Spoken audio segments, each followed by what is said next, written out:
Good morning and welcome to Ed's World, where it's always morning, even in the afternoon. Even when I grab the wrong intro song, it's still always morning, even in the afternoon. I am your host, Jay Edgar, and I am joined today by the guest that we didn't expect that we were going to have this week, but definitely the guest that we always love to have around here. We have Wyatt from Roundtable Decision. Wyatt, welcome back to Ed's World. Well, thank you. This is your third trip through here, is it not? Yeah, I want to say it is the third one. I did like one right after another, and then this one now, so that makes three. Well, thanks for coming back. For those of you who are expecting to see the R-rated conservative come up, it looks like he had a little bit of an injury at home, so he's not going to be ready to be on stream, but we have him scheduled back for the 9th, so go ahead and check that out. But other than that, tell the audience how your day went. Yeah, my day went pretty well. I was telling you before the stream that I was a little busy because I work at a grocery store called H-E-B, and obviously people are getting ready for Thanksgiving, so there was a lot of people in that grocery store buying a lot of turkeys and hams, and none of them are very light, so I think I got my workout in as well. Oh, absolutely, and it's a great time to get the workout too, because you're about to go put on that little bit of winter weight before we go into winter, so... Very much, yes. That's the bad part about Thanksgiving. Well, for those... And the good part. Yeah, absolutely. For those of you who are new to the show, or those of you who are returning back here, this is Ed's World. My name is Jay Edgar, and we will be talking about six topics on to the news.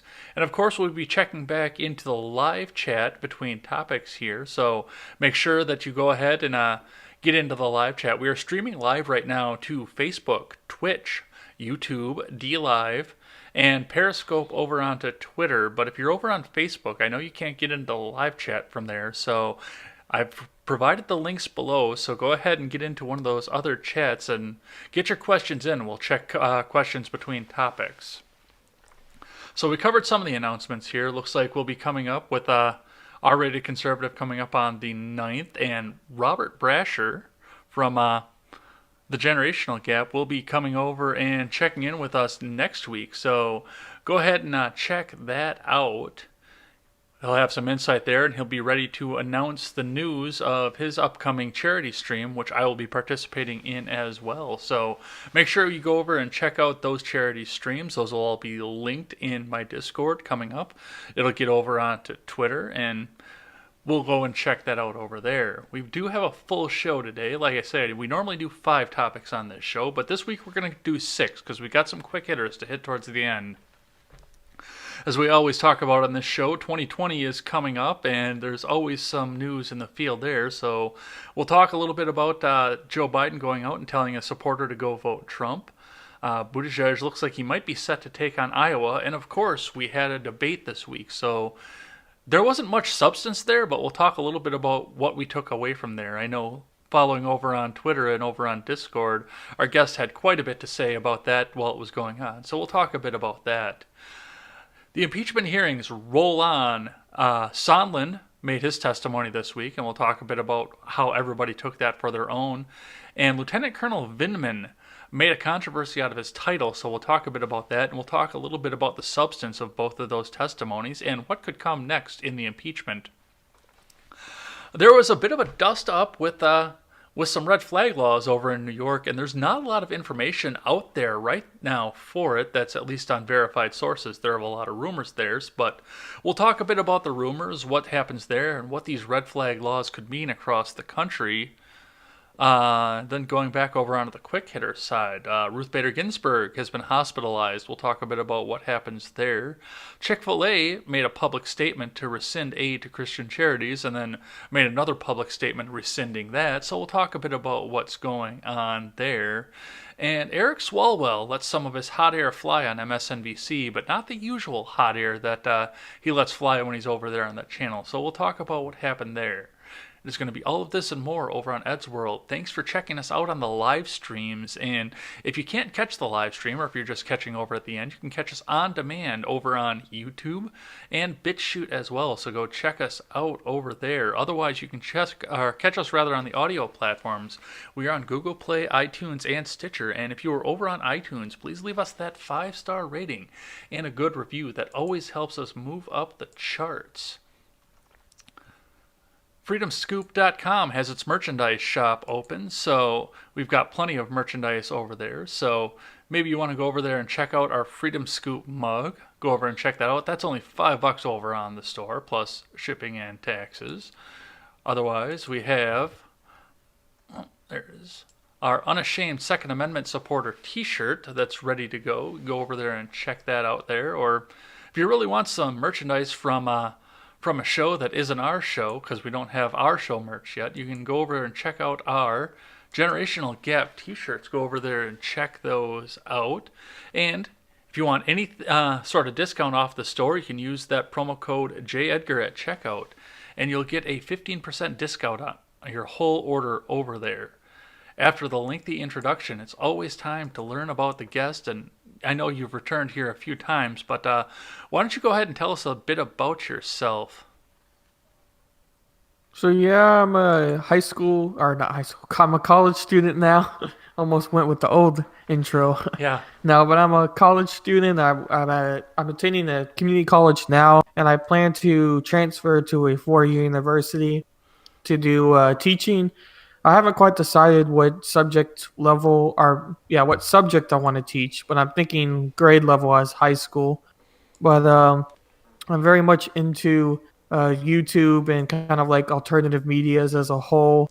I don't really watch very much like mass media type of news such as Fox or CNN. I try to kind of almost stay away. For a large part of my like history of how I got my news, I watched YouTubers kind of talk about news, and it may not be the most ideal way to get your news coverage, but in a lot of ways, I think it's more reasonable and fair than actual news coverage from bigger channels on the TV. But so I'm very much all into that. I run a Discord server and a YouTube channel that was kind of a project in what I did in high school, but I'm still continuing it. And that was just kind of a project to talk about like big concerns I had, such as like guns and mental health and other topics such as like philosophy.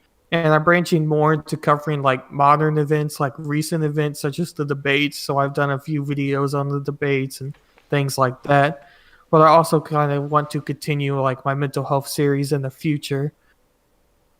And also I've been thinking of getting into like live streams soon. I haven't quite figured out when I'm going to do it yet, as far as time goes. But I kind of want to get into that kind of sphere as of video making as well. So that's kind of what's been going on in my life.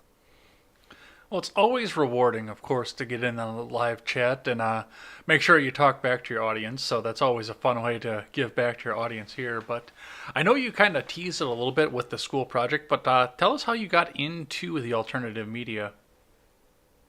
Right. So in a school project, what we essentially they called it CAS because I'm in the IB or I was in the IB program, and IB is just International Baccalaureate program, kind of like the AP of high school in America, but a little bit different, obviously, because it's an international program. But long story short, it was their community service plan you had to do. And so it was very broad in what you could do with it, but it still had like modifications so you couldn't just randomly do something. But I had the idea of making a Discord channel to kind of cover events and questioning of the days and things like that. Hmm. So that's what I decided to do once it got approved. And then once that started, I decided I might as well make a YouTube channel to go along with it. So I started to do that. And all of this together kind of got uh, me into alternative media as like covering alternative media more. So, Yeah, I know you joined us over on our Freedom Scoop live stream as well, which our wonderful host was not able to host it that night. So it was a good yeah. thing we were there to get in there and get on that on the backup there. And I know you put out some clips videos from that as well. So make sure you go over there and check that out. All that information is linked down in the description below. So go over there and check that out. Well, if you're satisfied with that, let's check in with the live chat here, see who's joined us today. Jake is here with us from Freedom Scoop, of course, and he says that Wyatt is AAA like all stocks from Standard and Poor prior to 2008. Well then, Yeah, I uh, wasn't sure how to comment to that. yeah, neither was I. And Ron Helton is here, so welcome in, Ron Helton. And it looks like we'll probably get some more people trickle in for the show, so we'll get that discussion. And of course, we have the Restream bot up, so if you're on DLive or YouTube or Twitch, all the discussion will go into the same place. So head on over there and check that out. Let's talk about 2020. So, Yay. to start out with, during a campaign event, Joe Biden, who is the master of gaffes, and I actually haven't seen a clip of this yet, I've just heard some people comment on this, apparently took a question from an audience member, and when he was unable to answer that, he turned around and said that the audience member, if this is what he wants, should just go and vote Trump. Did you catch any of that in the background, or?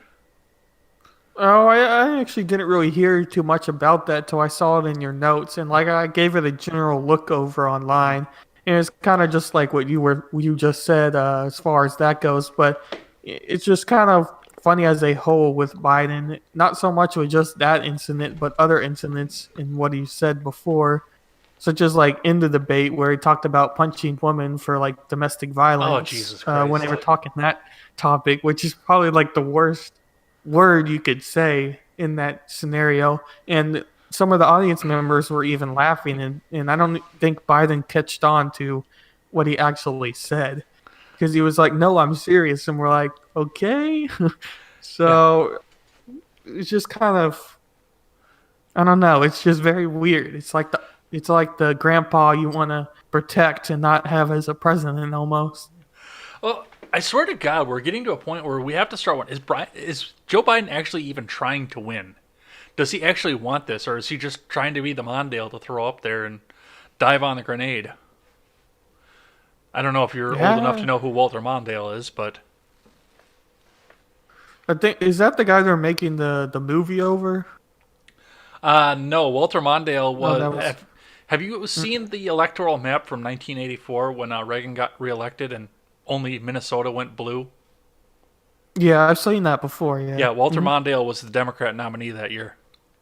Oh, okay. Yeah, I mean, that could be what Biden is doing. Because I don't know if he really wants to win it. The only thing what I can think of is if he's delusional enough to think that he can be president, so he wants to be president. Like, and obviously he's in the debate stage, so you would think he would want to be president, but I don't know. It's just some of the things he says and does doesn't really support that as being what you would think. Well, and I've had some tinfoil on this as well. I've talked about this before, where I don't, I made that long rant over on the generational gap server about what happened in the debate, and to be completely honest, I think he's just being paid off by the DNC to be in there and take the heat from Warren and, well, Warren. Yeah. He's there to take the jabs from people like Bernie Sanders and Kamala Harris, so Warren can skate to the victory. Well, that's at least the tinfoil theory I've come up with. Because like I said at the beginning, I don't think he's even trying to win at this point. Yeah, I don't know. I can see that as being a possibility because yeah, he's kind of a average contender type of person. I don't know. It's quite odd on what his presidency has been so far. What is debates have been so far. Well, and I mean too, he's also running up there. He's trying to keep the uh, I don't know, keep everything with the Obama legacy going, and that's what he's trying to carry on from everything is the Obama legacy. That's all that he wants to say is I'm running on the Obama legacy. Well, the Washington Post just put out an article today, and I'm actually going to be writing a solo video on this. I'm going to put that out on Friday, where they said outright that Barack Obama was a conservative. So that's a legacy that's not going to help him going forward if that's what the Washington Post wants to say. Right, yeah, because the Washington Post is an organization you would think would be supporting Joe Biden as far as that goes. Well, I mean, it is where democracy goes to die in darkness, but Yeah. Doesn't Jeff Bezos even own Washington Post? yeah, Jeff Bezos, president of Amazon, owns Washington Post right now. Amazon went through and took that and put it into its holdings. I think it was like the exact same time as they took on Whole Foods. Yeah, that's what I thought I heard that he's the owner of that now. Somebody, oh, Jake got slapped by the Twitch bot. Yeah, I have links turned off in my channel, so I apologize for that.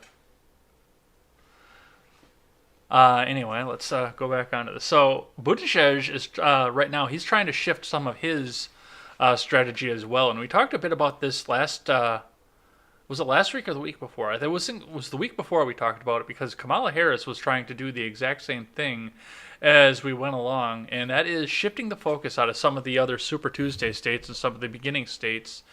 Like New Hampshire is one that they like to jump off of, but I know Mayor Pete's going to try and jump off of South Carolina as well and put all of their effort over into Iowa. And he actually seems like he's surging ahead in Iowa, which is actually not necessarily surprising given the fact that he's earned the moniker of Minister Pete at this point. So Yeah, it is quite odd with Pete though. I mean, this is sort of off topic, but about how he's gotten like 0% of the black vote according to like polls. And obviously this is kind of more on topic, but the reason he may not be approaching North Carolina is because of the more black population that state has compared to Iowa. So he may put his focus more in a state he had more likely chance to win, which obviously makes some sort of sense. But the fact that he has 0% of the black vote is rather interesting.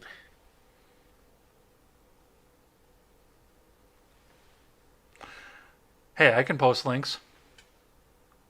Haha.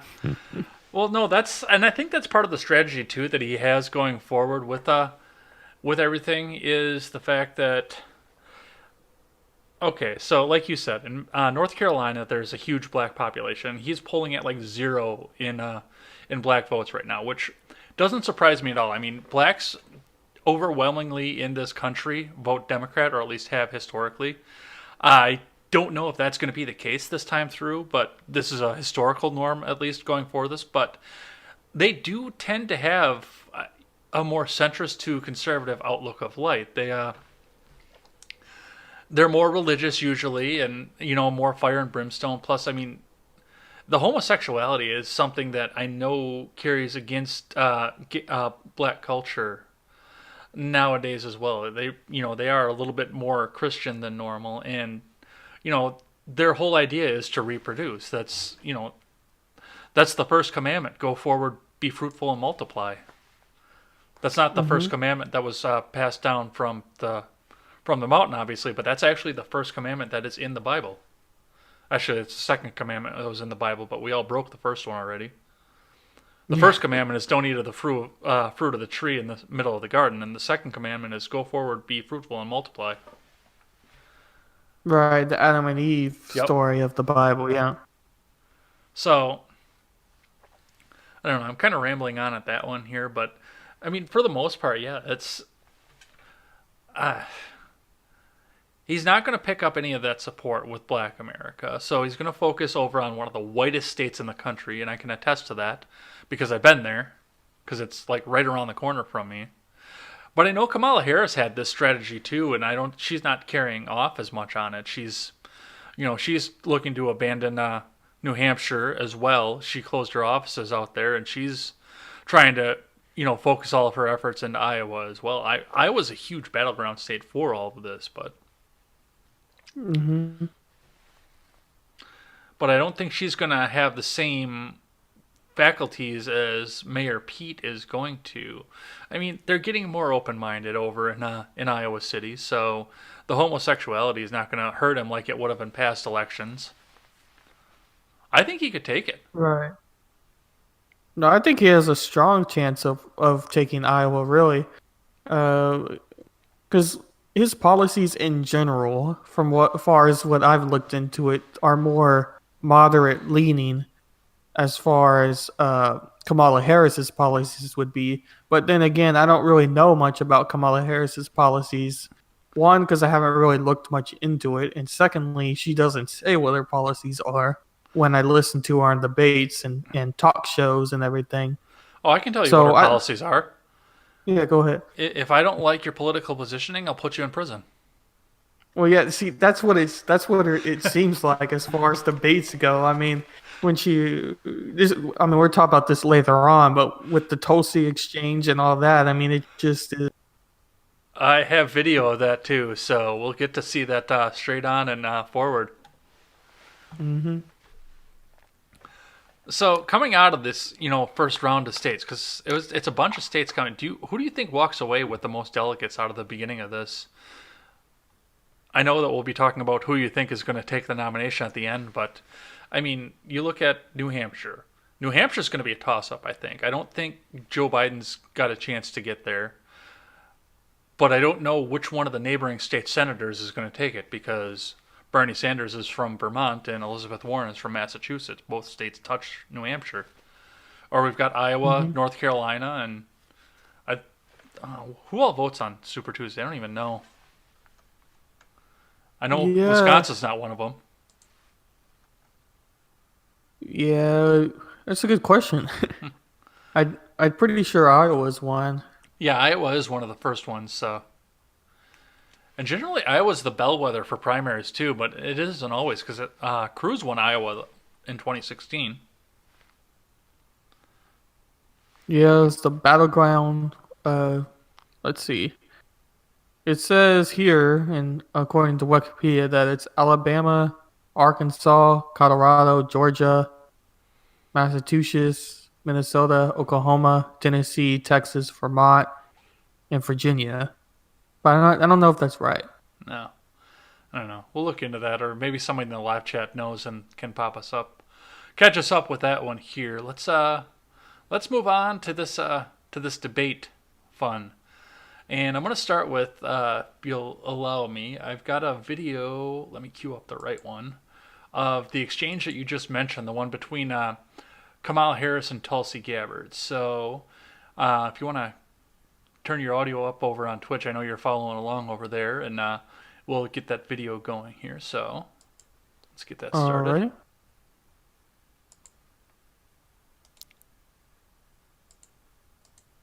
You have criticized Hillary Clinton as the, quote, personification of the rot that has sickened the Democratic Party. What is the rot you see in the Democratic Party? That our Democratic Party, unfortunately, is not the party that is of, by, and for the people. It is a party that has been and continues to be influenced by the foreign policy establishment in Washington, represented by Hillary Clinton and others' foreign policy, by the military-industrial complex and other greedy corporate interests.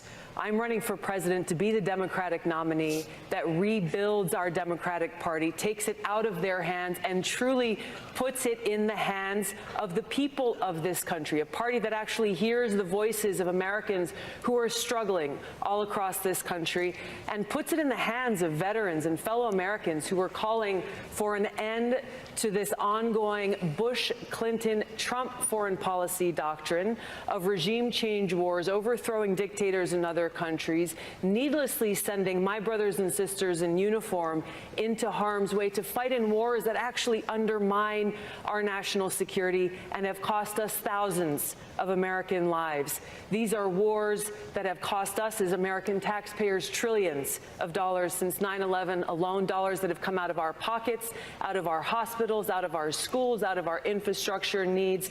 As president, I will end this foreign policy, end these regime change wars, work to end this new Cold War and arms race, and instead invest our hard-earned taxpayer dollars actually into serving the needs of the American people. Thank you, right Congresswoman. here. Now, I want to stop that right there for just a second and point out the fact that, I mean, we watched the debates beginning to end. I know you watched the whole thing. I watched the whole thing because of the fact that we were going to be doing this show today. But Tulsi Gabbard seems to be the only person that actually has an agenda and something that she's working for. That's, you know, especially being on MSNBC. I mean, the entire remainder of the debate was Orange Man Bad, and we'll talk about that in a second here. But, I mean, I don't like the agenda, but she actually has an agenda. She has a plan. She has things that she wants to accomplish other than defeat this president. Yeah, that's a big point there too, because like Warren, for as much as she talks in the debate, she doesn't really tell you her plans in their entirety or even a little bit of her plan. Like this last debate was probably the biggest Warren has talked about her Medicare plan, and she was kind of going back on it, it seemed. So it didn't really endorse what she thought she was saying, because she always will say that she has a plan, but like, you know, she never really tells you what it is. And with Tulsi, she's kind of more of a blunt, and it kind of sort of like Yang as well. They kind of both tell you what they're thinking in a way to where you think that that's how they plan to do something, if that makes sense. Yeah.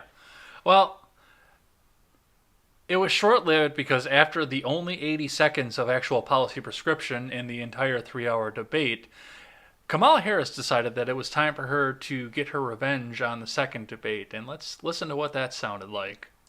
At home. Senator Harris, any response? Oh, sure. I think that it's unfortunate that we have someone on the stage who is attempting to be the Democratic nominee for President of the United States, who during the Obama administration spent 4 years full-time on Fox News criticizing President Obama, who has spent full-time criticizing people on this stage as affiliated with the Democratic Party. When Donald Trump was elected, not even sworn in, buddied up to Steve Bannon to get a meeting with Donald Trump in the Trump Tower, fails to call a war criminal by what he is as a war criminal, and then spends full time during the course of this campaign, again, criticizing the Democratic Party. What we need on the stage in November is someone who has the ability to win. And by that, we need someone on that stage who has the ability to go toe-to-toe with Donald Trump, and someone who has the ability to rebuild the Obama coalition and bring the party and the nation together. I believe I am that candidate. Thank you, Senator. Yes. Congresswoman Gabbard, I'll give you a chance to respond. What Senator Harris is doing is unfortunately continuing to traffic in lies and smears and innuendos because she cannot challenge the substance of the argument that I'm making, the leadership and the change that I'm seeking to bring in our foreign policy, which only makes me guess that she will, as president, continue the status quo, continue the Bush-Clinton-Trump foreign policy of regime change wars, which is deeply destructive. This is personal to me because I served in Iraq. I left my seat in the state legislature in Hawaii, volunteered to deploy to Iraq, where I served in a medical unit where every single day I saw the terribly high human cost of war. I take very seriously the responsibility that the president has to serve as commander-in-chief, to lead our armed forces, and to make sure always, no, I'm not going to put party interests first. I will put the interests of the American people above all else. Thank you, Congresswoman. I want to briefly give Senator Harris a final second to respond. I believe that what our nation needs right now is a nominee who can speak to all people. I spent my entire career standing mostly in a courtroom speaking 5 words, Kamala Harris for the people. And it was about all the people, regardless of their race, regardless of their gender, regardless of where they live geographically, regardless of the party with which they're registered to vote or the language their grandmother speaks. We need someone on this debate stage in November who has the ability to unify the country and to win the election. And I believe, again, I am that candidate. Oh boy, there's a lot to unpack there. But the first thing that I do want to bring out on this is the fact that PolitiFact felt the need to jump over on Twitter and fact check the statement about Tulsi Gabbard. So that's what that looked like. PolitiFact: Tulsi Gabbard appeared frequently on Fox News during Obama's second term. She often bashed the former president's foreign policy in the process. And of course, I had to retweet onto that and comment the fact that that's because former President Obama's foreign policy sucked ass. So, there's a lot to unpack into that, but I mean, that's, the first part of that is, first off, I think, like I said at the beginning, I think that was Harris's chance to take revenge on the second debate and try and push Tulsi Gabbard into the ground for something that under any other normal circumstance, she probably would have tried to deny. Yes, that was her opportunity to kind of make her step down a little bit. And I don't think it really worked as much as she thought it would. So, I don't know. First off, is Kamala Harris going anywhere at all at this point? No, she's losing. Like she had more than she did before. Going the opposite direction. Well, and once again, I mean, Representative Gabbard is, outright, and she's become a, fan favorite for libertarians especially, but even center conservatives, people who used to be Democrats that couldn't get on board the train of Hillary Clinton or any of the people that are putting up right now. She's a favorite among those people at this point, and part of that, I think, is going to come from the fact that she's going to accept votes from anybody and everybody, no matter what. I know she's raising money hugely with libertarians, big and small L, but she's got no chance right now at this one. I can tell you that right off the bat, even though she is not seeking a re-election of her seat in Hawaii. Yeah. Which I'm still kind of confused on myself. Like, I think she's trying to do it to kind of make herself more accessible to maybe win the presidency, but I don't think that she really has a chance to even win the presidency or the Democratic nomination. So I don't really understand why she would give up her seat to do something that the chances of her actually winning, despite her popularity, is not really going to work very well. Well, and do you think for any chance, and I know some people have brought this up, do you think there's any chance that she gets a cabinet position in a second-term Trump White House? Or, God forbid, a Biden you think White she would House? accept it? Do you think she gets offered it? Oh, gets offered? Yeah, I could see her getting offered a job for sure. I don't know if she would accept it, because I think she has said many bad things about Trump during her debate stage and other topics, which isn't necessarily bad. You can say bad things about the president all you want, free speech and all that. I'm all for it.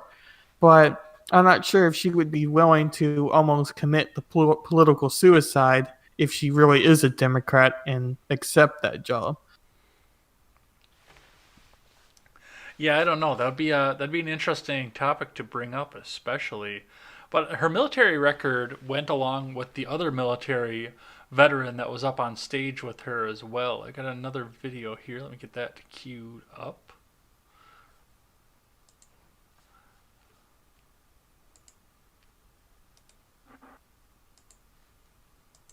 But I want to get back to Pete Buttigieg and his comment about experience. Pete, you'll agree that the service that we both have provided to our country as veterans by itself does not qualify us to serve as commander-in-chief.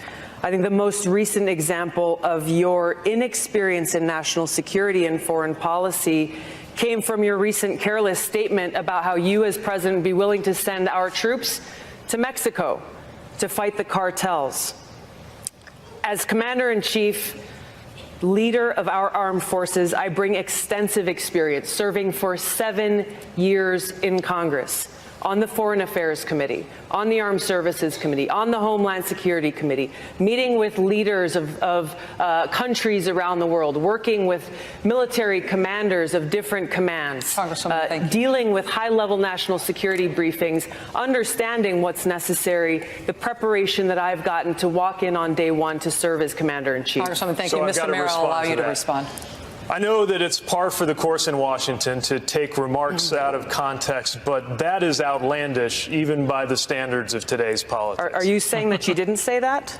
I was talking about U.S.-Mexico cooperation. We've been doing security cooperation with Mexico for years, with law enforcement cooperation and a military relationship that could continue to be developed with training relationships, for example. Do you seriously think anybody on this stage is proposing invading Mexico? That's not what I said. I'm talking about building up alliances. And if your question is about experience, let's also talk about judgment. One of the foreign leaders you mentioned meeting was Bashar al-Assad. I have, in my experience, such as it is, whether you think it counts or not, since it wasn't accumulated in Washington, enough judgment that I would not have sat down with a murderous dictator like that. Congresswoman Gabbard, let me allow you to respond. Thank you. You were asked directly whether you would send our troops to Mexico to fight cartels, and your answer was yes. The fact checkers can check this out. No. But your point about judgment is absolutely correct. Our commander-in-chief does need to have good judgment. And what you've just pointed out is that you would lack the courage to meet with both adversaries and friends to ensure the peace and national security of our nation. I take the example of those leaders who have come before us, leaders like JFK, who met with Khrushchev, like Roosevelt, who met with Stalin, like Donald Trump, Reagan, who met and worked with Gorbachev. These issues of national security are incredibly important. I will meet with and do what is necessary to make sure that no more of our brothers and sisters in uniform are needlessly sent into harm's way fighting regime change wars that undermine our national security. I'll bring real leadership and experience to the White House. I've got to respond. Senator Sanders, I'm going to have a response. So once again, we got a lot to unpack with that one there, and that's a good point that Representative Gabbard brings up, is the fact that she would go out and meet with some of these foreign leaders like that. And I mean, there's a lot of flack that's being caught from the fact that people that she has said. I mean, even Shapiro has come out and said that Gabbard is a Bashar al-Assad puppet, and we know how he feels about Bashar al-Assad.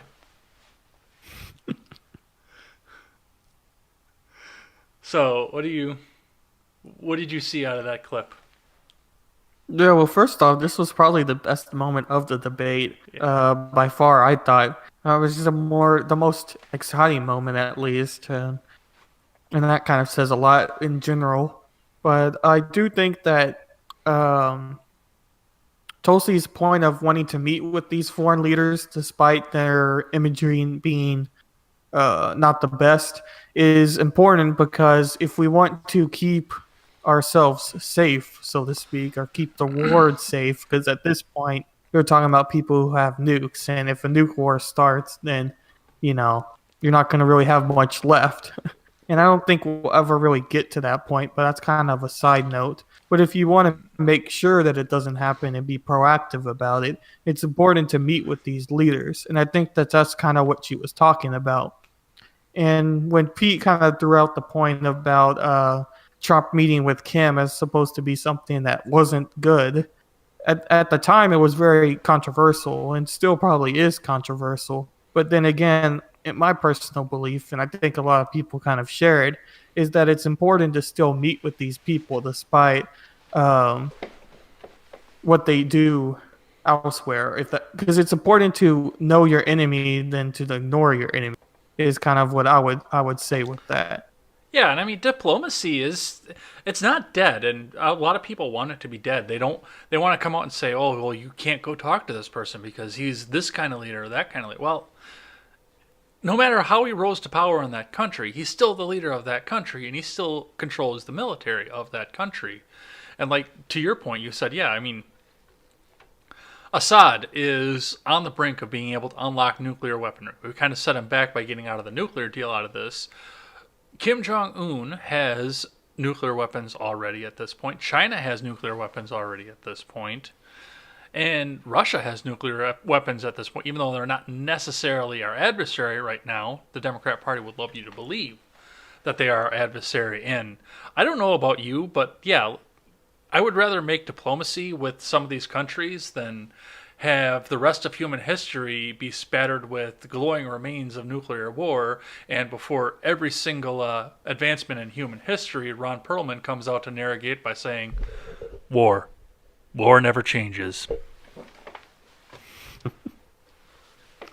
Yeah, I think everyone would prefer not to live in a world where the threat of nukes or even nukes getting launched is a possibility. That's kind of like the whole Red Scare and the Cold War when we were having tensions with Russia. Nobody enjoyed that. And I think that diplomacy is important to make sure that never really happens again. And I don't see anything wrong with diplomacy. So, All right. A couple other things that went on with this while we were sitting back and watching. Biden was kind of sleepy at the beginning of the debate, like you had mentioned, of course, because he's almost 80 years old and he thinks that he can be the president. And then, of course, and I didn't put it in the notes, but you brought up the excellent point of, I mean, he's up on the stage and they're asking him about domestic violence, and he, that's how we're gonna deal with domestic violence. We're gonna punch at it. which is literally the worst thing you could say. I don't think I mean, I guess you could say you can kick at it, but that's kind of saying the same thing. One of the other points that was brought up consistently throughout this debate and the commentary that followed with it is the fact that MSNBC obviously put it on, which gives rise to the fact that it was 2 hours of Orange Man bad. But for the first time, we had an all-female moderation at the debate. Well, that is, of course, if you can still consider Rachel Maddow to be a female. I'm not even sure if she considers herself to be a female. Breaking news, MSNBC just copyright struck our show. Yeah, we just wait for it. Does that matter? Does the gender of the moderators matter? I think a lot of people were talking about this, especially because I made a video before the debates, and a couple articles were reading about the all-female moderators and what to expect, and that being a side note of what to watch in the debate. And I'm kind of thinking, moderators are supposed to make sure the debate is run in a successful way.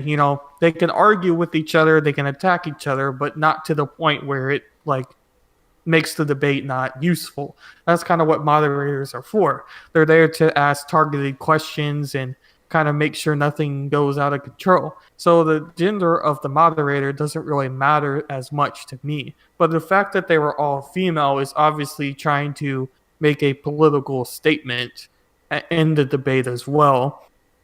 And to the point of, did that affect the debate? I don't really think it did, because the question of women's rights, and that only came up towards the end.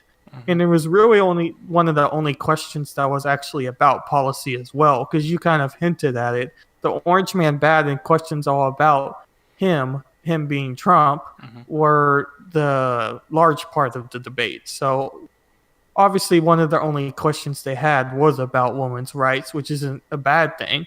But I don't really think that them being all females really affected the debate that much, or affected how I was watching it. And I kind of noticed that one of the only moderators' jobs was to basically announce that they were going into break. And I'm pretty sure that's all she said in the debate, which was kind of a funnier side note of the whole thing, because I was kind of pointless to be there if all you're going to do is announce that you're going into a break. But yeah. Well, and that's one other thing I want to bring up when we talk about this, of course, is it's not necessarily the gender of the moderator. And a lot of people made a big deal about the genders of them, but I'm more concerned with who the moderators were. Now, think back to the Republican debates, because, I mean, if we look back at the 2016 Democrat debates, all that was just a way to softball and pander to Hillary Clinton. But look back at the Republican debates from 2016. When Fox News put all of them on, I mean, they had their news-minded people. They had Harris Faulkner was moderator. I believe, who else was up there? I can't think of who all was up there, but I know that the people that were moderating there were genuine journalists. They were the people that were reporting the news. You didn't see Sean Hannity as a debate moderator during the Republican debates because he's not a news journalist. He is an opinion host. And he's an opinion host that's in the pocket of whichever Republican is the one that's leading the polls right now. I like Sean, but that's the sad reality of what he is. Mm-hmm. So, and then you've got Rachel Maddow going and doing this on MSNBC. And I mean, Rachel Maddow is a skinny, progressive, socialist Sean Hannity. Yeah, very much so. Yeah. So you've got one person that's trying to lead this narrative, and it's just, this isn't objective. There's a reason we didn't get any policy out of this debate. Yeah, that was the most aggravating part of the entire debate. And I was trying to think of, like, well, what happens if I didn't really have my mindset, which I have? Like, let's say I'm the extreme leftist Democrat that conservatives like to poke fun at. And I watched this debate. And I was looking at a lot of people through Twitter what kind of were saying this reaction from it. And they're thinking that they came away on the debate happy with it because all it's doing is enforcing what they already believe. Mm-hmm. That they already believe that Trump is bad. And every candidate saying that Trump is bad is a win in their eyes because they think Trump is bad. And they don't really care what the policy is because all they want is Trump to be bad and Trump to be out of office. And obviously that's concerning because if the only reason you're voting for someone is because you want the president out, and that's the only reason you're voting, and you don't even look at their policy, there's several issues with that that I don't really think need to be explained that much. I mean, if you're voting for someone just because you think he can win and you don't look at his policy, well, then you're probably not going to like him later on, or her, if it's going to be some like Warren later on, because then you didn't see that, oh, this is what she actually wanted. Well, and that's the same thing, too. I mean, we saw it in the clip that we saw with Mayor Pete. As soon as he, Tulsi was going through the list of leaders that maybe not have been advisable to go and talk with, that she would go out and talk with. And Mayor Pete had to jump up and say, Trump with Kim. And the crowd went nuts because that's MSNBC and Orange Man is bad. Right.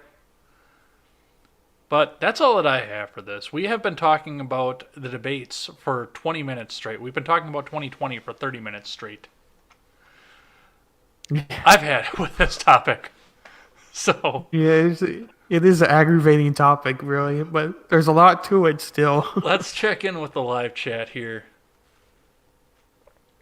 So I've been kind of playing with the live chat a little bit here. Looks like Jake tried to put a link up here, and the stream bot stopped him because I have links turned off and everything from people. But I went through and I put the link back up for the shop, so $10 off any purchases over $40 tonight. Go ahead and check that out. The link is up there. Jake has a question for you. Do you think Mayor Pete would be doing better or worse if more people knew who he was?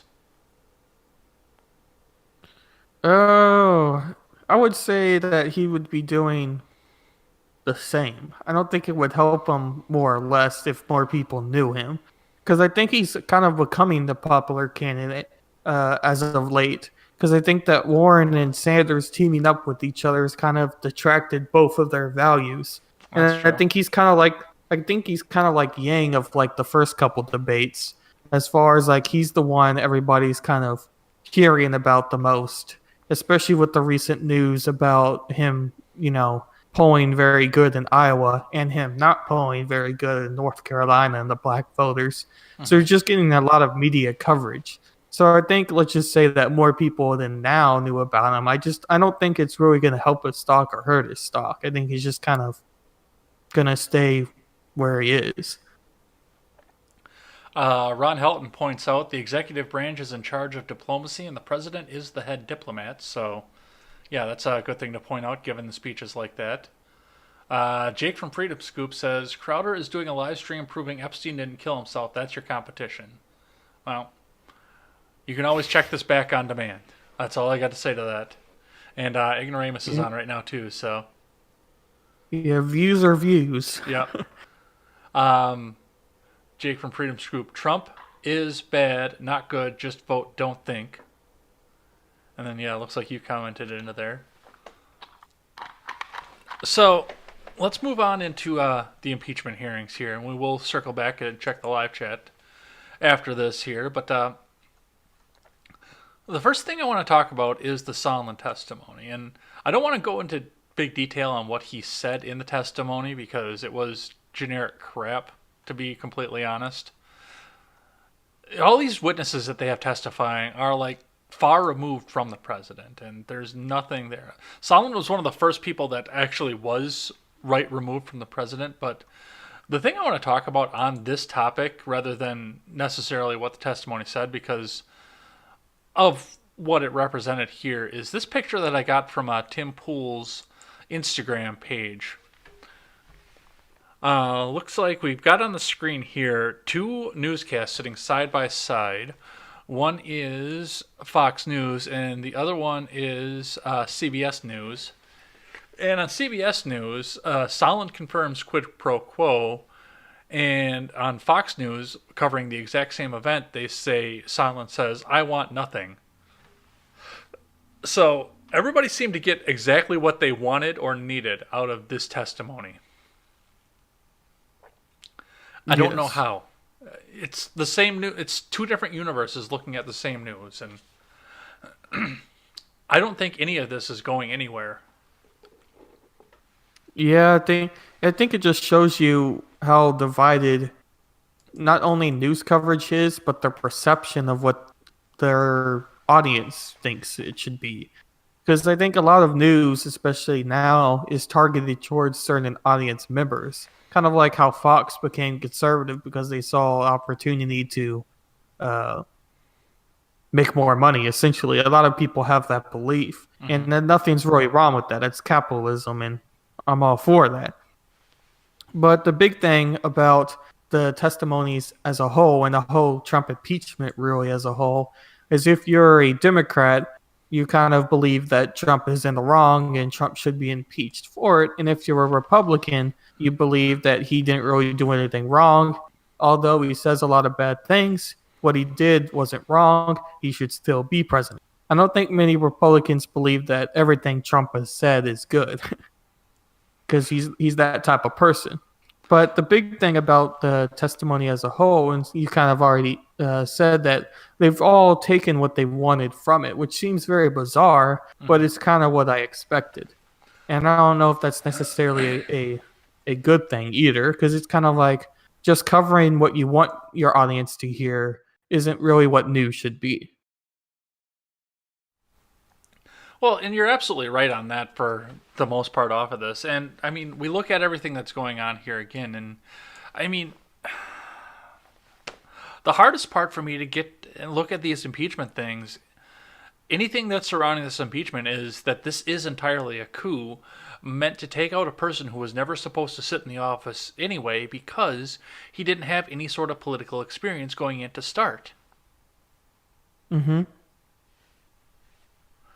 That's what they want to do, is derail this presidency so none of the rest of us get a wild hair up our asses and try and get up there. By the way, I don't know if anybody's noticed this, but I've gone a little bit looser on the language because of this whole COPPA thing, because I want there to be no mistake that this is not a channel for children.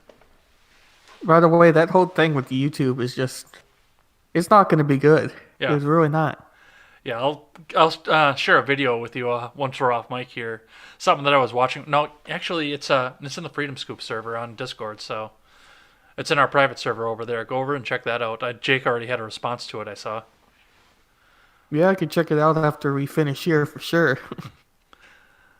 But yeah, it's just ridiculous at this point, and none of this is going to get past the Senate. And even if this was going into a criminal case, I don't think any of it could get past reasonable doubt. Yeah, I don't even think the judge would hear the case really. Well, you would Like, have if- to if because there it's was- going to be Well, regular right, if arrest you go and to indict. civil, yeah. Yeah, I understand that, but it's like, yeah, I don't think you could get 12 people to say that he did wrong if you just look at the facts and not have your bias get in the way. Yeah, well, that would be the hardest part in this political sphere right now is you'd get which they're not going to pursue a criminal charge after they get the removal from office. All they're going to do is lead him off like that and make sure that he can't go back and run again. I guarantee they're not going to because, I mean, getting an unbiased jury is going to be next to impossible at this point because they've been leaking news left and right. But I don't think that they're actually looking to get the removal. I think they're just trying to use this as they're going to try and avoid the vote as long as they can so they can keep doing these investigations and inquiries and leak out the information that they need to leak out as much as they can to try and make this look bad going into the next election. Yeah, they want it to be a dark cloud over Trump's head, saying that like any minute he could be impeached and not your president anymore. At any second now, this is bombshell testimony. I don't know how many times I heard that word or read the word on the headlines, and it, the whole process is kind of like discouraging as a whole because obviously a lot of people during I just forgot his name now, Clinton. During Clinton's impeachment inquiries. I wasn't alive then, but obviously from what I've heard about it and read about it, a lot of people said that the Republicans were kind of doing some of the same stuff the Democrats are doing now and kind of like smearing his name and not doing the process right. Oh, they absolutely were.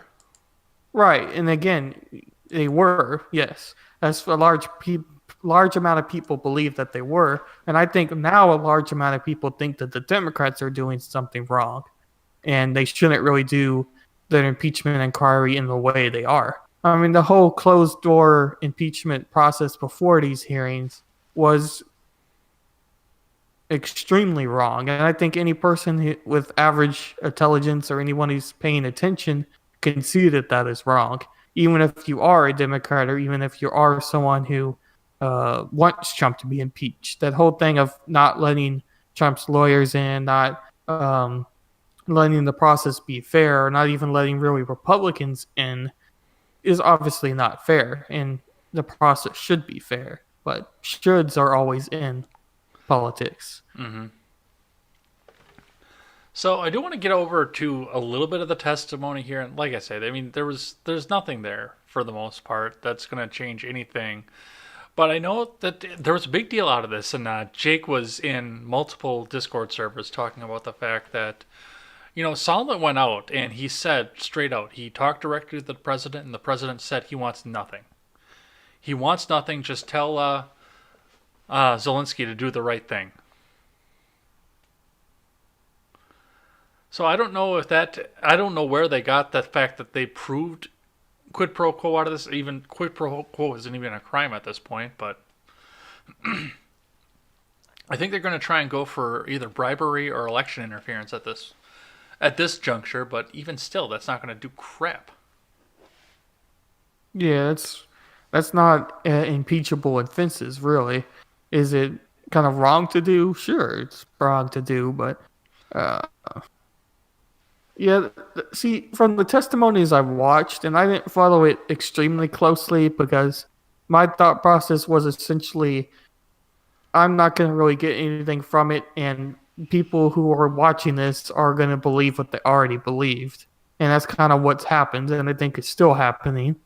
But from the testimony I have watched, it's a lot of hearsay type of evidence. Yeah. It's a lot of, I have heard this. And I can't remember the guy who said it, but it was a Democrat in the committee who basically said that hearsay evidence is better evidence than actual evidence. There's a better word than actual evidence, but anyway, he was talking about basically that hearsay is can be used and is good and should be used. And I think it was Tim Jordan who was basically like, yeah, no, that's hearsay is not good evidence by any means. Well, yeah, and I And mean, that's, the first week of testimony for the first couple of days, it was legitimately, well, I heard it from Cole, who heard it from Dylan, who heard it from Ashley, who heard it from Brenda, who heard it from Kim, who heard it from Phil, that this is what happened on the phone call. right, so I mean, like as soon as I hear that and hear the questions from it, see, that was the first thing what kind of shocked me. Was and obviously I'm like, okay, so what are the Democrats gonna ask? Because if they believe that he should be impeached, so they're gonna believe every witness they call has good evidence. You would think, and that's kind of what I expect, and that's kind of what I heard. It was a lot of like leading type of questions. They didn't really ask anything to question what they heard, if that makes it. They didn't question further, I would say. And then when Republicans would go on, sometimes they would just argue that the process was wrong and kind of use their opportunity to attack the Democrats more than actually question the person. And other times they did question them. But it was like the whole process itself just seemed kind of like it was wrong from almost every single level. It's like you should really approach it as more of a in my opinion, more of like a factual questioning. Like, okay, so you heard this, but how confident are you in it? And obviously, some people did get asked that, but it was almost like what they said they heard wasn't really what mattered. It's just that they heard it. Well, and that's the thing, too. I mean, we looked at some of the video last week about what went on the first week of testimony, and all that I saw out of any of this was character or defamation, not definition, but they were trying to get the character out there, but still there was nothing on what actually happened or the crime that they're trying to pursue. It was all just character evidence. And I brought up an old episode of Becker from, I think, probably about the time you were 2 years old, I'm not going to lie. It was a little known basic cable show. I think they had it on UPN, where Ted Danson played a kind of a gruff doctor. And the one I want to bring this back up because this is the exact same thing. We had the episode where he had taken one of his patients to the gym who had a heart condition, and while he was at the gym, the patient had a heart attack, and then a lawyer came in and tried to sue for malpractice because they brought him to the gym, and instead, started bringing out all these cases of what Dr. Becker did, where he was mean to people all across the Bronx, essentially. And one of the last things that Ted Danson said in that episode was, whether I'm a good person is not what's on trial. Whether I'm a good doctor is, and I'll be damned if this court doesn't know the difference. That's the exact same situation we're looking at right now. Whether or not Donald Trump went through and actually tried to perpetrate a misdemeanor in bribery of a foreign state is what's on trial, not how mean he is to various people in his administration and how much he doesn't like Caesar the dog that went into the cave. Yeah, that's a very good point for sure. Because, like you said, his character seems to be on trial and not so much what he did. I think that's a very one sentence summary you could say out of the whole impeachment process, really, and more specifically the testimonies as of late. I think can be summed up in just that sentence. So that is that. I wanted to touch a little bit on now. Apparently, and this was what I got out of the testimony from what I read from the transcripts, Lieutenant Colonel Vindman was hearing secondhand from a phone call that one of his friends had made to Trump, or one of his associates rather, had made to Trump while he was sitting at the table, and Colonel Vindman could hear him from across the table saying that he wanted this. And I know Jen the Libertarian was off on this when she went and talked on her show about it, because she's on the camp of, I think it's time to pull Trump out of office. I'm not sure. I look at the same evidence she does, and I don't see the same thing that she does, but I mean, that's her whole case. But that was the first thing I'd heard about the Vindman testimony, was that he was privy to the information, and yet, as far as I know, there's not been any phone dump here, which, I mean, if you're talking to the president, everything is recorded, so it should be very easy to get a phone dump on that and verify that. But there's been none of that so far. It's just been what Lieutenant Colonel Vindman overheard off of this. But to bring this back onto a light note, maybe make us smile a little bit, one of the biggest parts of the controversy with Lieutenant Colonel Vindman wasn't necessarily his testimony. It was the fact that he made it clear when somebody said Mr. Vindman while they were swearing him in that it is indeed Lieutenant Colonel Vindman, and the civilian member of the House was to address him as such. He had to clear that up real fast. Yeah. So, and a civilian is not required to use rank with somebody like that either. I mean, it's preferred, obviously. If I had achieved that rank, yes, I would hope that everybody would, but I wouldn't make a big deal about somebody saying Mr. Well, I'm not going to dox my last name, but... So, the Federalist, I was reading this right before we went on air, actually did bring up a good point on this as well, and that is the fact that Colonel Vindman brought up his rank and tried to use his military credibility to make himself a key witness to all of this and try and, I don't know, make himself a little bit purer on all of this as well. But he also committed gross insubordination by doing so, especially by holding on to his rank as such, because he is up testifying against essentially his boss right now. Well, not right pretty now, much. at the time, and that's a gross insubordination. He could be court-martialed for that. Could be. Yeah. Now, of course, if something's wrong, you want the person to be able to testify. But I mean, I know the military changes, and I've never been in the military. I can't answer to any of this, but that does change some of how you are exposed in criminal courts, how you're exposed in testimonies, and some of the laws that affect you there. But one of the lines that I read in the Federalist article was the fact that if Vindman really wanted to testify and go against the chain of command as much as he did in doing this, he should have resigned his commission before he went up there, which he wouldn't have been Lieutenant Colonel Vindman anymore. But I don't know. What do you think about that? Yeah, to be honest, I haven't really put much thought into that as a whole topic, but it is kind of rather interesting that you could be testifying, because he is in the military, as you stated, against your own boss, so to speak.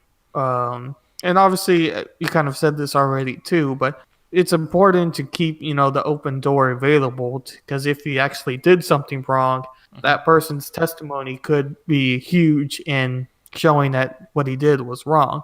So I think that door should still be there, but it is kind of an interesting side topic to think about, and if what he did was necessarily wrong, and if he should have given up his rank before doing so. But I don't know if I could really answer that question as a whole right now, because I would have to put a little more thought into it. Okay. Well, we're getting to a point now where it looks like we're drawing to a close. I think they've got a little bit more testimony left, but I mean, they're out of witnesses for the impeachment. So it looks like right now the only thing that Nancy Pelosi has left to do is to put all of this to a vote, to get the vote out there, to get it all into the record and send it over to the Senate. So, I mean, we all know what's going to happen in the Senate at this point, which I wouldn't be surprised right now to find out that Pelosi is trying to keep this out of the Senate. And the reason I say that, of course, is because, first off, we're looking at an acquittal no matter what, but now Republican senators who are going to control the trial are going to be able to cross-examine some of the witnesses, including the whistleblower.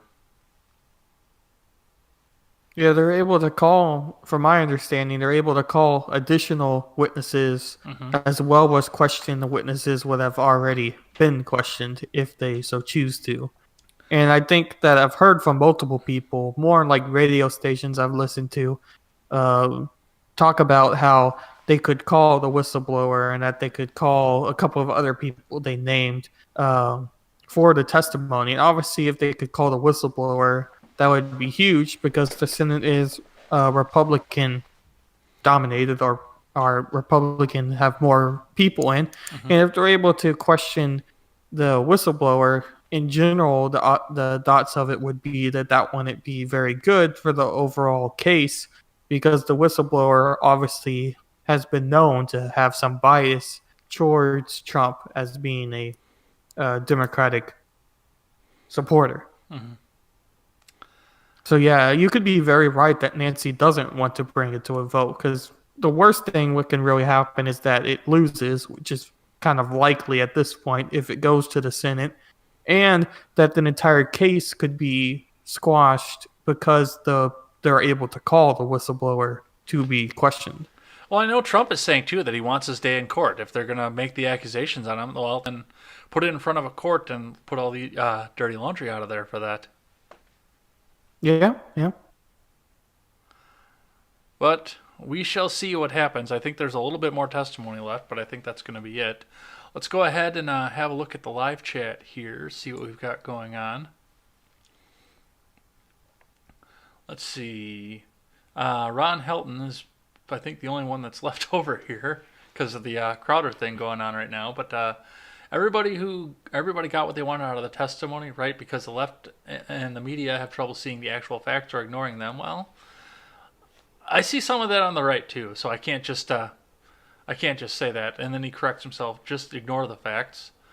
Ron Helton. I heard from a friend whose hairdresser told him that the babysitter they used heard from her father that his boss saw Edgar out with somebody other than his girlfriend. That was his hearing. Nuts.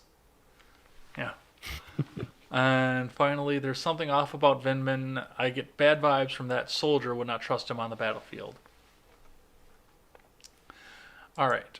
We are way over time right now, which I kind of was afraid was going to happen with everything that we had in here. But this next story I want to talk about here, I have it titled in the show notes, The Boogaloo. But one of the hardest things about doing this right now is the fact that we don't have a lot of facts because there were no verifiable news sources that covered any of this. This was all kept hush-hush, and mostly we got radio signal and word of mouth from this. So I'm going to lay out the facts from what I saw from social media, from Discord servers as well, and then I'm going to turn it over to you to fill in the blanks of anything else that you heard that may not have been into this, because, once again, this is all word of mouth at this point. So, an Instagrammer, Whiskey Warrior 556, was served a red flag confiscation request.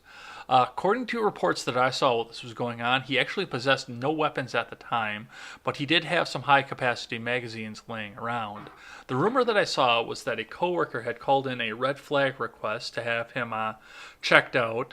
Apparently, the police went in to serve the red flag warrant, and his wife answered and told them that they weren't going to cooperate. And then they came back with the SWAT team later on that night, special weapons assault team coming in to check everything back out. They had a standoff late on Saturday.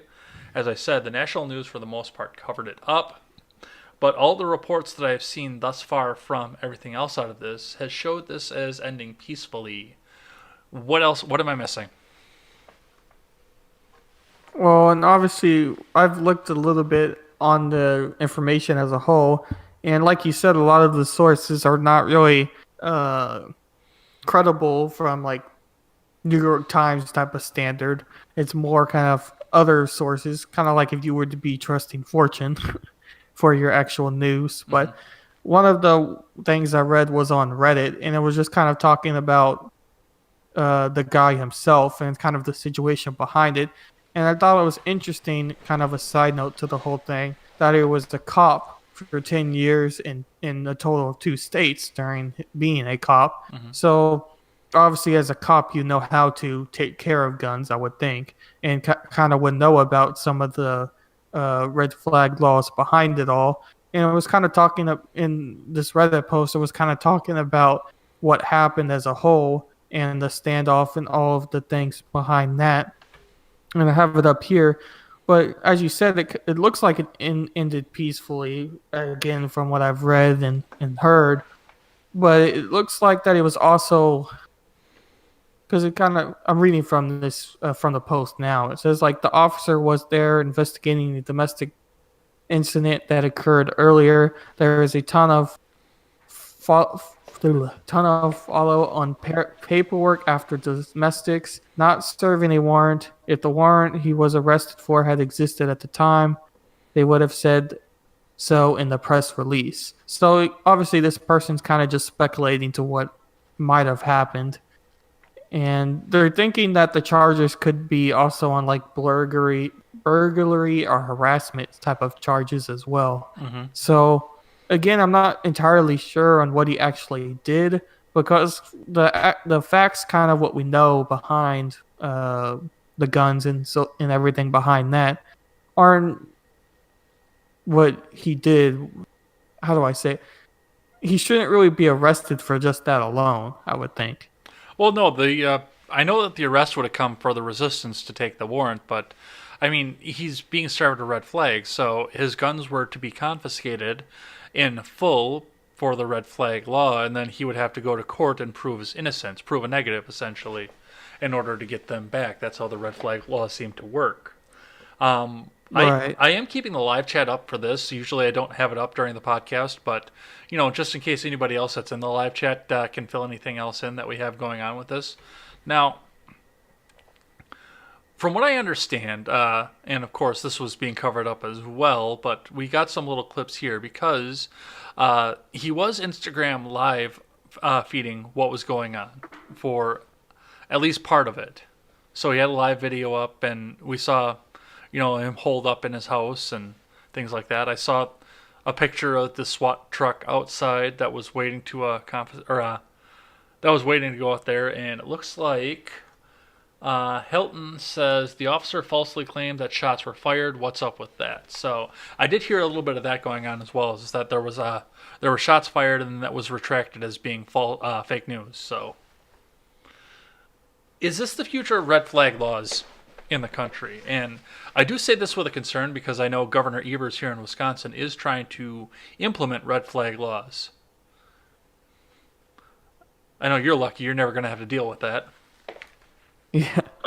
I don't think Texas would want to do that. That's political suicide, even if the state is becoming more purplish than it was before. But yeah, I think red flag laws always kind of sound like a good idea. But I don't know if really an implementation that it works as well as you would think it would.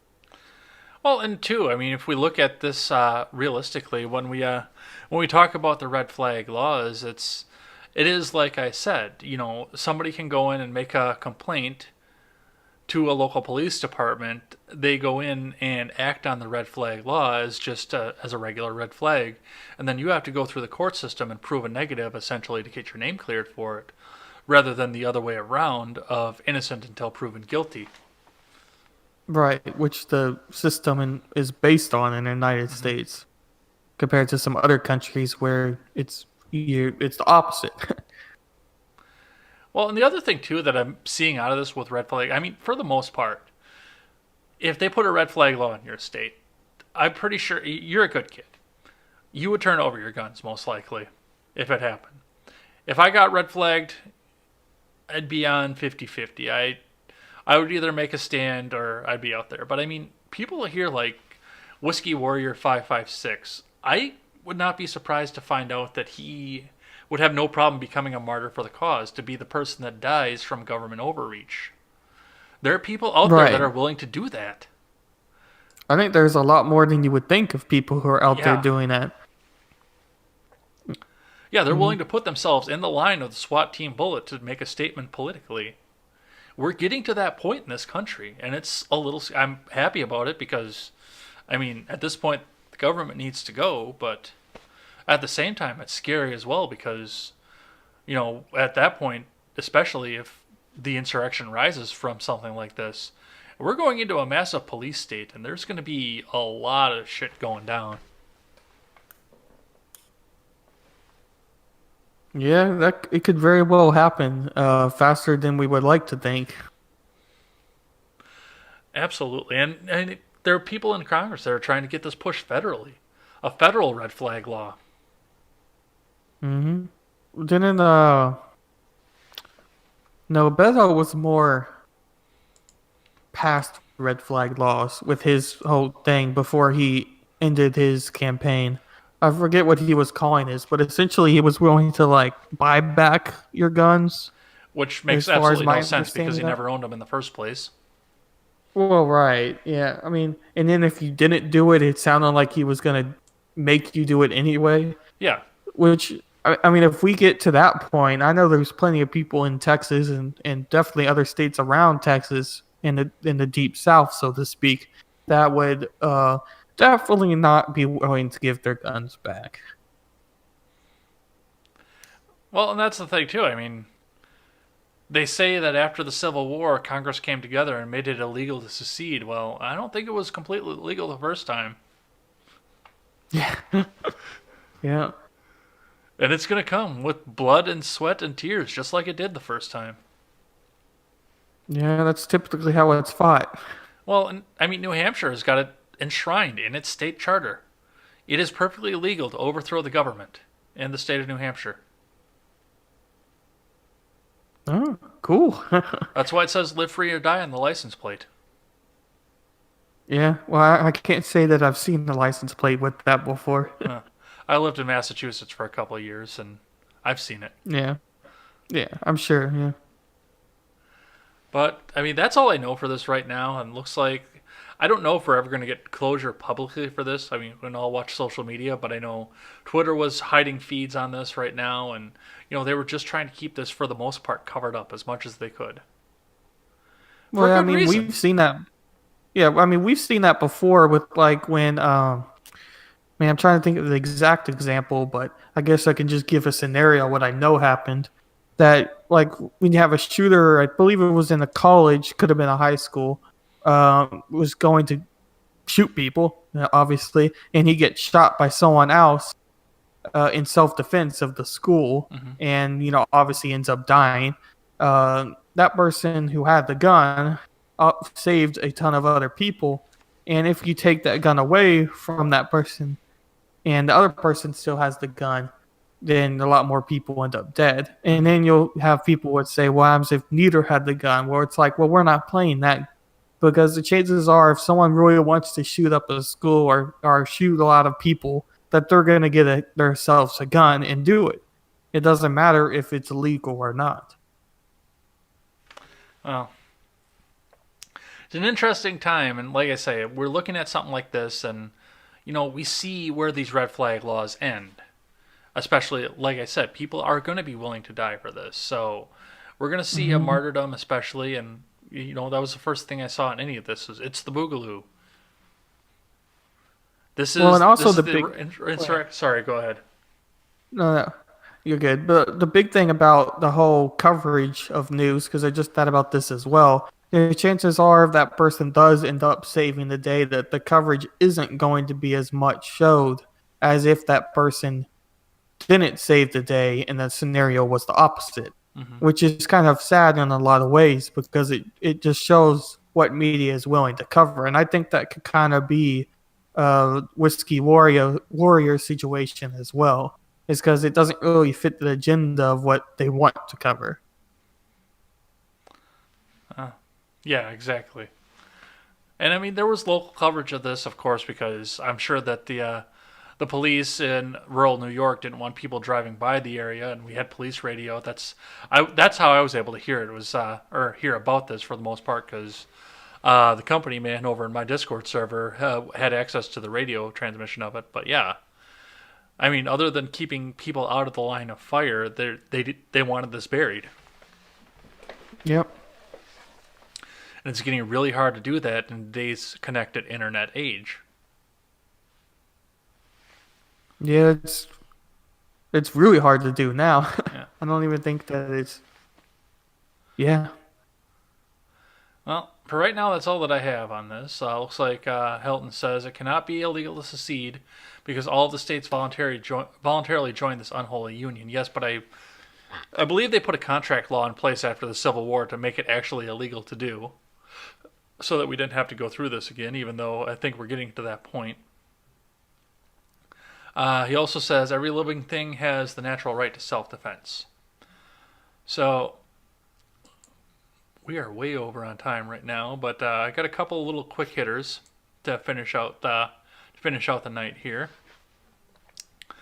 We got our big topics done. That's good. So the next thing I want to talk about is Ruth Bader Ginsburg has been hospitalized again. She's been hospitalized for nausea and fever related to some of the surgeries that she's had.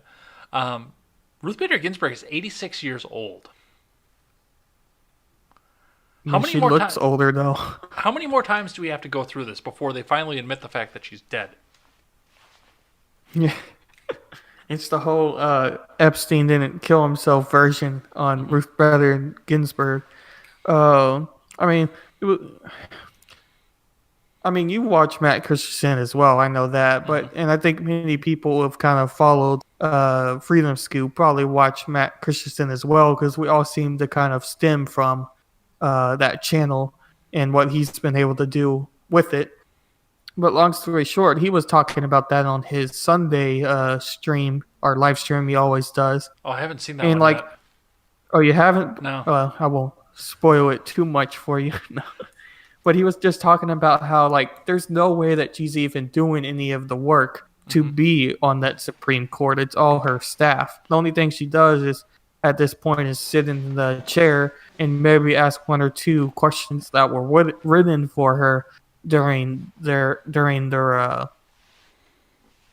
court cases that they'll occasionally hear. But it's at this point she can't even do what she was called to do, so to speak. And obviously they're lifelong terms, so until she actually dies or retires, the seat's gonna be hers. But it's really bad to see someone isn't be on the Supreme Court, which is an extremely important position for the United States as a whole. Yeah, absolutely. And that's the thing too. I don't know. One of the things I saw today was the fact that there was a meme that was floating around Twitter. I should have clipped it, and I didn't think to grab it at the time. But the gist of the meme was the fact that if Trump goes into the hospital for whatever reason, just to get a checkup, the mainstream media jumps out and says, well, Trump is having this health problem, and he's having this health problem, and he's not fit to serve in office anymore. He's unhealthy. He can't make it anymore. Never mind the fact that Bernie Sanders had a heart attack on the campaign trail and Joe Biden's eye popped literally on stage. But then when it comes to Ruth Bader Ginsburg, oh, well, she's fine. Just let her be. She can do her job perfectly. Yeah, it's a really bizarre thing. Because she seems to be protected almost compared to anyone else, really. Because, the point of Trump, I didn't really think of, because, health as a president is extremely important. And that's the whole thing with when Joe had his eye thing and when Bernie had his heart attack, that people made such a big deal of it, because it's important that as a president, you're healthy. It was the whole thing of why they hid FDR, if I'm remembering right, and him being in the wheelchair. The whole thing was kind of hidden from the public because you're kind of a representative of what your country should look at and what your country is. And obviously a Supreme Court justice isn't necessarily a president, but it's still a important position as a president is. And health should be a huge thing for both. Now, one of the things I want to touch on before we end out of this, of course, is the fact that this is, if something actually happens, this is going to change the election strategy going forward. And we saw some of this with Kavanaugh. We saw a lot of this with Kavanaugh, actually. And that is the fact that, especially going into 2020, first off, the Democrats are going to try to claim that the rule that was put in place by Harry Reid under George W. Bush, in which they were not going to hear any more federal judges or a Supreme Court justice if it opened for the rest of Bush's term, that they're going to try and use that as a rule, which Mitch McConnell did use as well during the end part of Obama's tenure. At which point he said that, Scalia died, but we're not going to hear anything until after the election. And the difference being, of course, is the fact that both presidents had a party or a Senate of the off party at the time. At the end of this term, Trump has a Senate that's in his favor. So I know the Democrats are going to rail and try and say that we're supposed to respect this the same way as we respected during the end of Bush 2 and during the end of Obama. But, I mean, in reality, there's no written rule that says that. But on the other side of that, they're going to try and use that as a campaign wedge issue. The senators are going to try and hold the hearings out as long as they can to try and make sure that they get a Senate back and still get the president out because they don't want the tenure of the Supreme Court to change. What are your thoughts? Yeah, I think that's very likely because I think that the Democrats and their supporters are rooting for Ruth to be able to hang on long enough to either, well, to first outlast Trump, and if that means outlast him through this election and he not win or the next election, and that would make her around like 90 years old, and to be able to live that long, because they want to keep the standing of the Supreme Court in their favor, and they don't want any more conservative-leaning justices to be on the court because that could change their policy issues in the future, such as like prison reform that a lot of Democrats are really trying to crack down on as a whole. And conservatives are more skeptical about the concept of prison reform. So I think that whole concern and issue is very likely what's happening. Yeah, I don't know. If Ginsburg dies, especially if Ginsburg dies in 2020, this is going to be a mess. There's going to be rioting in the street at that point. Because there's legitimately nothing constitutional that's going to stop Trump from putting Amy Coney Barrett in her seat. There is nothing that is going to be able to stop him constitutionally. Right. Short of an assassination, there's nothing that's going to stop it. And that's a scary thought then in and of itself. Yeah, then it'll go to the vice president, which for a lot of Democrats isn't any better. That's what I have on that. Let's just ram through these other two topics here and then check back with the live chat, because these are quick hitters too. Yeah, these should be pretty fast. Now, anybody who watched my Ed Talk this past week knows that I already have strong feelings on Chick-fil-A, and I went on a little rant about this, but I'm going to set up the topic back again. The chicken chain made a public statement this past week that they are going to rescind the aid to Christian charities such as the Salvation Army. And then a day later, and I actually didn't see this in the news anywhere, I was actually in the server of servers, Reese Mendocino's server. He's been on the show here just recently. I was over there and I saw that an article popped up in which now they've rescinded that and they made a public statement saying that they are going to donate to Christian charities. Now, as far as Dan Cathy or anybody else that's on the board at Chick-fil-A, I don't give a fuck where they spend their money. I don't care. They've earned their money. They have the right to put it where they want to do. And I'm sure that if they did decide to rescind all of the charitable donations to places like the Salvation Army and the Association for Christian Athletes, if they decided to do that and did it quietly, some crazy right-winger would go out, find out, dig up their records, and expose it and say, Chick-fil-A has lost the faith. At that point, I would still go and eat Chick-fil-A. If that was the case, if somebody else dug it up out. The fact that they're making a statement about this, it just pisses me off to no end. Because they're pandering to try and get more customers. And it's just a chicken sandwich, people. That's why I wouldn't care. That's why I wouldn't care if they hadn't made a statement. The only reason that we know about this is the fact that first during an interview, Dan Cathy was asked if what his thoughts on Christian marriage or on traditional marriage was, because Chick-fil-A was traditionally closed on Sunday. And it's obvious he's a very hyper-religious Christian because Chick-fil-A was closed on Sunday. But, of course, after that, somebody on the left went digging and found out where his charitable donations were. And I didn't care because it was still a chicken sandwich. Do you want to rant?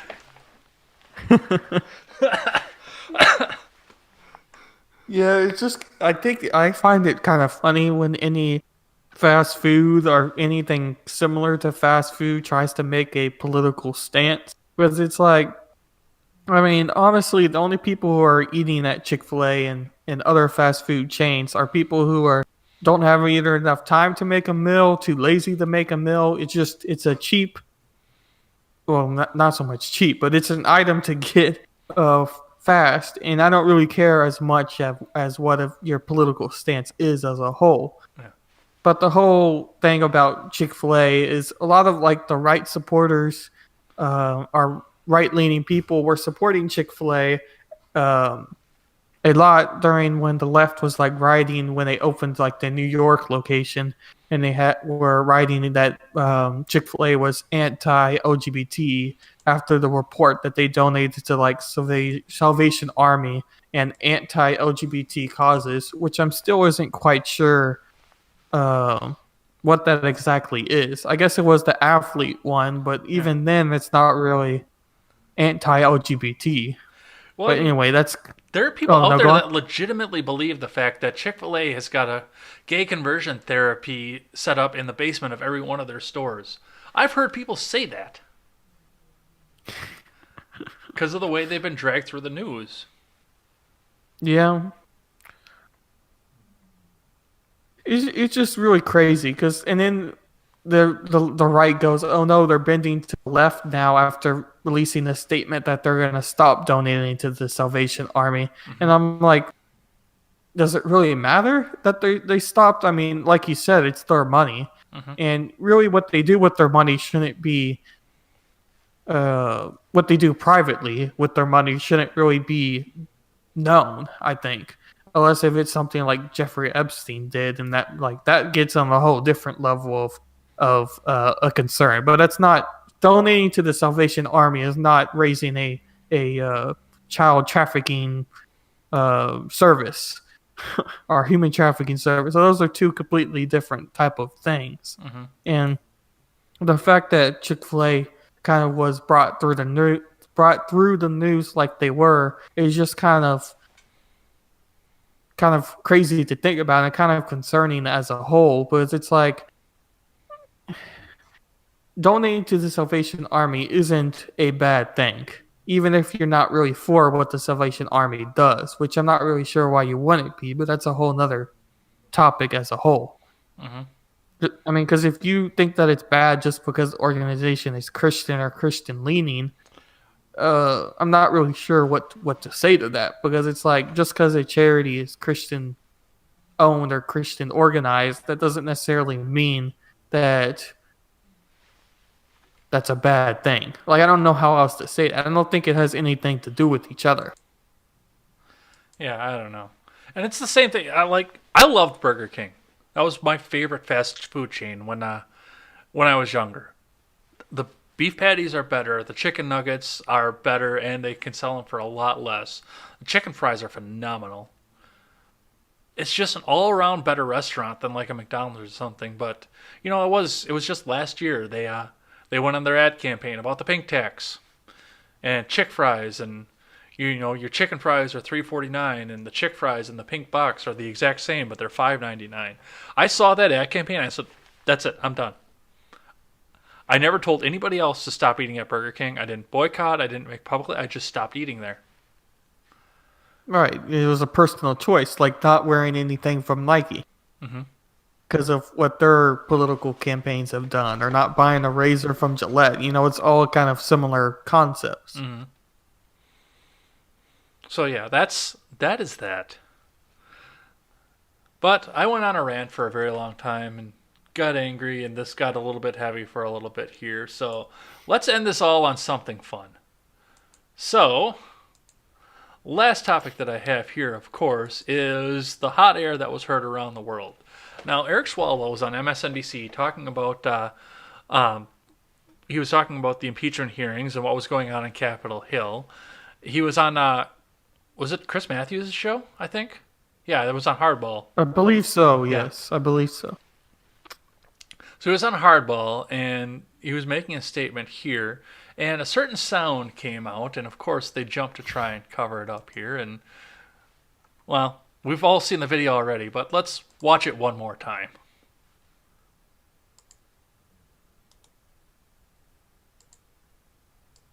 Chris, so far, the evidence is uncontradicted that the president used taxpayer dollars to ask the Ukrainians to help him cheat an election.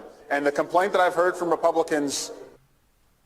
Let's do that one more time. Chris, so far, the evidence is uncontradicted that the president used taxpayer dollars to ask the Ukrainians to help him cheat an election. And the complaint that I've heard from Republicans... Now, of course, when I heard about this on Twitter, the first thing that I heard was the fact that this wasn't what it absolutely sounded like. It was that somebody in the office was on a hot mic and drug a mug across a countertop. Something that I have tried desperately to recreate, and I've not been able to recreate with a porcelain coffee mug over any sort of surface that I have anywhere in this apartment. But that's the funniest thing about that is the fact that they've tried to cover this up. Just own it, man. I don't know if you've seen the slow-mo version of it, but it's even funnier because it's like, obviously it's slow motion, but you see like a pause during when the gas leaves his butt talks. Where it was just like, you just see the pause and then he starts speaking again. It's like, that's just... Oh yeah, he paused. Yes, you could tell in the regular clip that he paused, but the slow motion's even worse. And he had that look on his face like he was pushing too, so... I mean, just own it, man. You've had a hell of a career. You were absolutely authoritarian in your gun control pledge while you were running for president. And even still, you went further than that before you ran for president and said that you were going to nuke half the country if they didn't turn their guns in. Just own this. I don't know. And I mean, there's nothing really outstanding about any of this. It's just, it's stupidity, the fact that they're trying to cover it up so hard. Yeah, it just makes it more funnier, honestly. Did you see what was it, the thermal scan of the whole thing? I don't think so, no. I don't know if it was doctored and it was something that somebody created, or if there was actually an infrared scan of camera of something that was going on there. But apparently somebody got a hold of some infrared footage of the whole thing, and you could see during the pause and after the sound, you could just see the hot air billowing up behind him.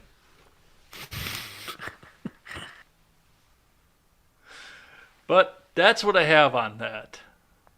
I just thought that we needed, especially after I ranted on Chick-fil-A and Burger King for a while, I thought we needed to end this on something that's a little bit funny. So we're going to check back in with the live chat for the last time here, and then we're going to run through the outro. So, Helton says, Ginzer has been near death a lot lately, which, yes, she has. Drove by a Chick-fil-A store yesterday, still haven't tried one. I mean, if you can get by the ideological differences, it's really good. They have good food. I can't bring myself to spend money with them right now. And I'm not going to stop you from spending money there. It's your money. You can spend it how you want. But I cannot spend my money at Chick-fil-A right now because of their grandstanding. Somebody passed gas. Was it Newcomb Swalwell or somebody in the studio? Well, no, he paused. It was him. Yeah, definitely him. I mean, how close would you have to be to the mic to get the same sound even? Like, I know they're super sensitive, but like, I mean, there's just really not many other possibilities there. All right. That is all that I have here. We're all caught up on the chat, so I want to thank everybody who was in the live chat for coming by and keeping us honest and keeping the conversation going in there. And if you're just catching up at the end right now, once again, you can go ahead and catch us back up on demand after the fact. But before we get into all of that, there's one final question that I've always asked the guest every time that the guest is on the show. So, Wyatt, tell us about a hobby that you have that has nothing to do with work or politics. It could be an album that you picked up, a video game you've been playing, an instrument that you like to play, just something that helps you unwind at the end of all of this political mess. I think I might have talked about this hobby before on your channel, but I'm not completely certain. But it's something I've gotten back into again. I've kind of always played the game, or it's called Fantasy Movie Lead, but it's basically where you pick from 7 different movies. Well, 8 to 7 movies. It depends on. Anyway, so you basically have a budget, and then you have to, with your budget, pick these movies what you think will gross the most per their like value. Is kind of the best way to describe it. So you have to kind of play with like budgets. So if let's say a movie's like $10 to buy, which is going to be more, but let's just say it's 10 and it grosses like 50, but another movie cost like 30, but it grosses 100. Obviously, the one what was 30 and to 100 got more, so that's like the better movie to have picked. And you only can have that movie a certain amount of times before your budget runs out. And it's normally wise to kind of play all 8 screams, and very rare that you only have 7 and leave one blank. And then you get bonuses if you pick like the best like underperforming, what thought to be underperformed movie that performed, and then you have bonuses for the perfect lineup for like what you could have done for maximum value. And so it's just kind of fun, kind of playing around with like budgets and math and like probability mixed with just movies, because I've always kind of liked movies, and just kind of predict what might become the best box office total in this kind of like ward of fantasy movie lead. Now, is that 'cause you haven't talked about this before on the show? Is that a board game? Is it a video game or? No, it's online. It's fantasymovielead.com, and you just kind of, that's where you play it through. So it's all online. Okay, that was going to be my next question. What was the platform? So you beat me to it, and you knew where I was going with that. Yes. Well, I want to thank the audience for checking in on the live chat and checking us out live on YouTube, on DLive, on Twitch, on Periscope for Twitter, and on Facebook. If you had any other questions, if you want to finish the conversation with me, you can find me over on Twitter. That's at EdsBlog Twitter with a 1 in place of the I. Always love to have conversations over there. You can find some other links down below on other places that you can find me, including Minds and Gab and all the other fun places there. If they want to finish the conversation with Wyatt, tell us where they can find you. Yeah, you can find me. I believe you've linked all my links under your description of your video, but you can find my Discord. But probably the biggest place where you can follow me is Twitter, and that's at RoundtableIB. And there I have all my social media links to my YouTube channel, to my Gab, to my Minds. And I've been recently posting all my videos on the BitChute as well, just in case if YouTube decides to collapse within itself, which could be more possible than we think. So I've started to upload everything onto there as well. Yeah, if you're not branched out at this point, you're not really serious about making videos. So Yeah, go ahead. It's your time. yeah, YouTube gets kind of scary.